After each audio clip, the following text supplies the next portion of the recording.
So guys, today I wanted to talk about the first time I was evicted. Okay, the first time I was evicted. So it was my ex-boyfriend. Me and him had got this apartment.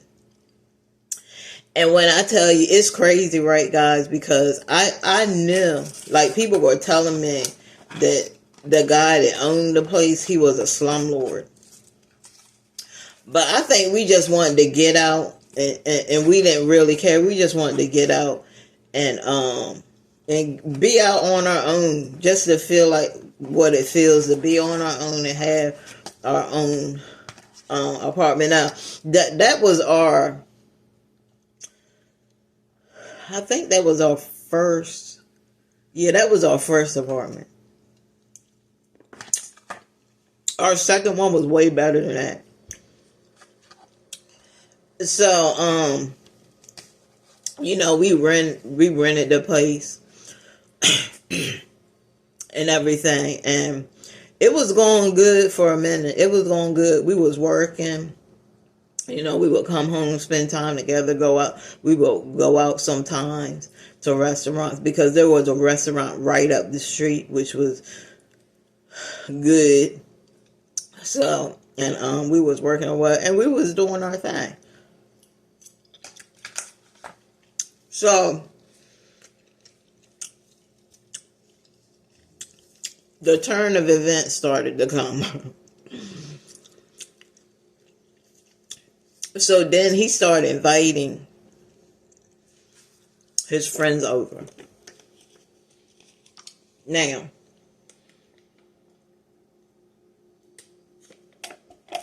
he had different friends, but we're going to talk about this other friend he had. Not on this video. We'll talk about it another time. But he started inviting his friends over. And I was cool with it because I was like, okay, he got friends or whatever. That's nice because some men, you meet some men, they don't even have no friends. You like, what were you doing your whole life? You ain't got no friends? That means you're going to be stuck up all under me. Nah. But, so his friends would come over and stuff like that. And, everything was cool. Everything was fine, y'all. I was happy. We ain't have no shower. We had a tub. So I would get in the tub. No, we did have a shower. It was like a tub shower. I was happy. I thought I was living in a mansion.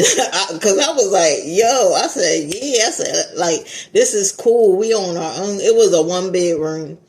It was cool. We on our own. It was a cute little apartment, but that landlord, he is a slumlord because he don't, like, let me tell y'all something. He must not have exterminator come over or anything because that place was, when I finally figured out, I was telling my dude, I was like, we gotta get out of here. I was like, I knew he was a slumlord, but I didn't know he was slummy like that. But we had an infestation. It was an infestation of roaches, y'all. Let me tell y'all something. One day, and I didn't know this. Because look, y'all, I would never live in that kind of condition ever. Never. I would never live like that ever. One time I was cooking. I think I was cooking spaghetti. And I was cooking spaghetti and the steam was just going up. The steam was just going up. Y'all, I kid you not, when I looked up, it was roaches everywhere. It was roaches crawling all on the ceiling.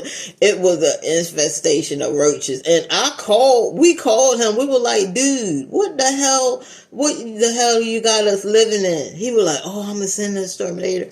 He never sent the exterminator. I was telling my dude, I was like, look, I said, we got to get the F out of here. I said, this shit right here, it's beyond filthy. It's beyond filthy with this infestation. And that's all it was, guys. Everything else was cool. Everything else was fine. But that. So I was like, man, I said, we gotta get the hell out of here. So he was like, yeah, he said, we do. So we was trying our best, guys, to just save our money, so we could leave there. But the landlord, well, let me go back. Well, I'll tell y'all, the landlord lied about a lot of stuff. Let's get to that.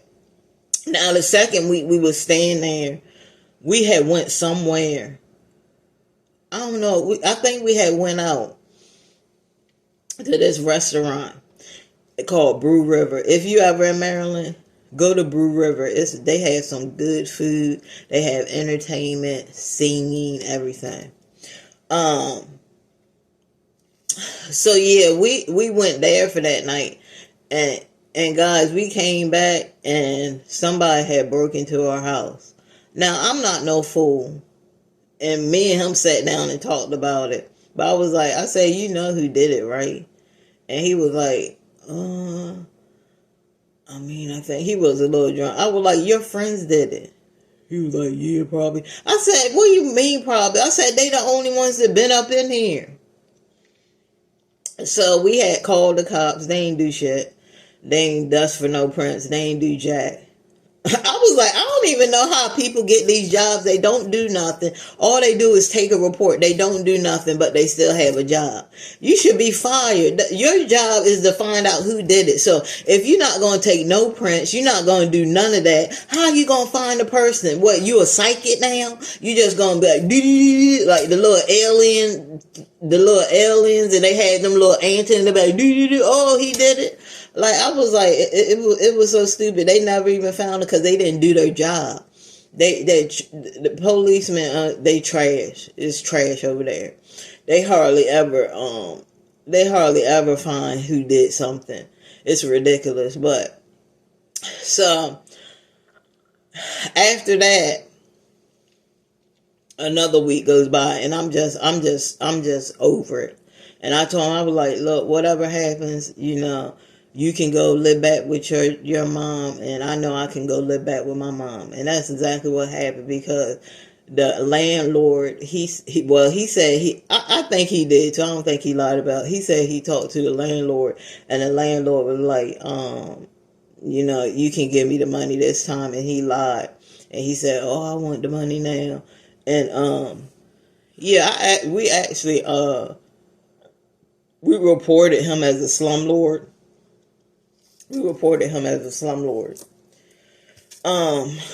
So we left. You know what I'm saying? And that was my first time being evicted. We left out of there. And when we got up our money again, we got a different place. It was way better. I think it was like, it was a 2-bedroom. It had 1 bathroom. It had a little kitchen and a little living room. And it was nice, y'all. But the payment, we just couldn't keep up with the payment. I had just got my job at the hospital. I wasn't making money like that. So we lost that place. And I went back to stay with my mom again. It's good to have parents that you can lean on. You know what I'm saying? That's one thing I can say about my mom. I was always welcome back home. Always. And I always loved that woman for that. But yeah, so yeah, that was the first time I had ever been evicted. But that eviction was like an award. It was like an award ceremony, God, because I was just ready to get the hell out of there. I was like, I don't understand how people can live like that. How can you live like that? How can you live knowing there's an infestation of roaches? You know how disgusting and nasty roaches are? And then you're not even gonna, and I told him we told him before we leave, we were like, you have a very disgusting place. We're glad to get up out of here. I said, but we're going to report you. And then I remember one time when we were living there, guys, I had looked out my window, and the guy downstairs, he passed away. They said that he had HIV, and he had passed away. And I knew how I had smelt something. Every time I would go downstairs to go to work, I always smelled something like a little funky odor. But the stairwell was always funky. So I was like, I tried to clean. I actually did clean it one day. I got a whole bunch of spray and I cleaned it. And it started smelling good. But that and then I hadn't seen him for a while because I know that he had worked. And I asked my dude one day, I was like, that dude downstairs, I said, hey, have you seen him lately? And he was like, no. He said, I haven't seen him lately. Guys, he was dead. He was dead the whole freaking time down there. And the people came, the coroner came, and they took him up out of there. I was there that day. I seen the whole thing. They took him on up out of there. I was like, how long was he in there? I was like, how long was he in there? Passed away. Because I hadn't seen him for a whole week, y'all. And I smelled something. It smelled really, like funny. It was like a funny, like a funky odor. And it probably was him. It probably was his body, dead body was down there rotting. But yeah, guys, so yeah, that was one time where I can say that I was ready to get out of there. It was like a award ceremony to get out of that apartment. It was an award ceremony. And look, he would be a okay landlord if he would just fix his place up. If he would fix his place up, if he would get the exterminators in there to deal with this infestation of roaches. There's no telling how. There's probably a big old nest. Roach nest up in that whole thing. I wonder if it's even still there. I'm gonna ride past there next time we go to Maryland. I'm gonna ride past there to see if that place is still there, and I'm gonna show my husband. I'm gonna like, babe, I used to live right there in that place. Yeah, but I just want to see if it's still there, because you'll be surprised, guys, when you go back to your place where you used to live, that stuff ain't even there no more. Like, the last time when I moved to New Jersey and I had came back to Maryland to visit, I couldn't believe it. I couldn't believe it. Do you hear me? It was so beautiful. It was so, Salisbury was okay, but it wasn't like it was now. It was, when I came back, the roads were nice and paved. They had everything was new. They had new restaurants. The place where I used to stay, Fuddruckers, that went down in shambles, I guess. But, yeah, it was nice. So you'll be surprised by stuff that has changed, or stuff that is going, it's not even there no more, or stuff that got remodeled. But I couldn't believe it when I came back. I was like, I said, is this Salisbury? I said, because I couldn't believe it. It was so beautiful. It was so beautiful. I was so proud. You know what I'm saying? I was so proud to ride on that bus and to ride through Salisbury, Maryland, and see it like that. It was beautiful. And that's why I'm telling you, that's how you can tell that you're in a good state, and that your tax dollars is actually going somewhere. When you see stuff like that, when you see remodeling, when you see stuff that's changing for the better. But if you just stay at a place and you see that it's just not nothing, they ain't doing crap, it's the same old stuff over and over again, ain't no new stores coming up, ain't no new nothing, you need to get on up out of there, because that's not a community that's going to strive too much longer. They ain't doing nothing. How are you going to strive if you see stuff shutting down and things closing? You need to get out of that neighborhood ASAP. So yeah, that was my experience with that. And like I told y'all,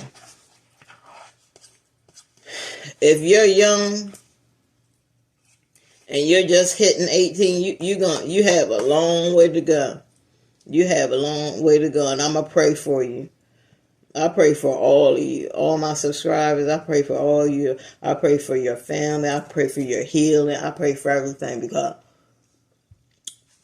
you definitely going to need prayer when you're going through this life. You're definitely going to need some type of prayer, and it's better when somebody prays for you. Mm.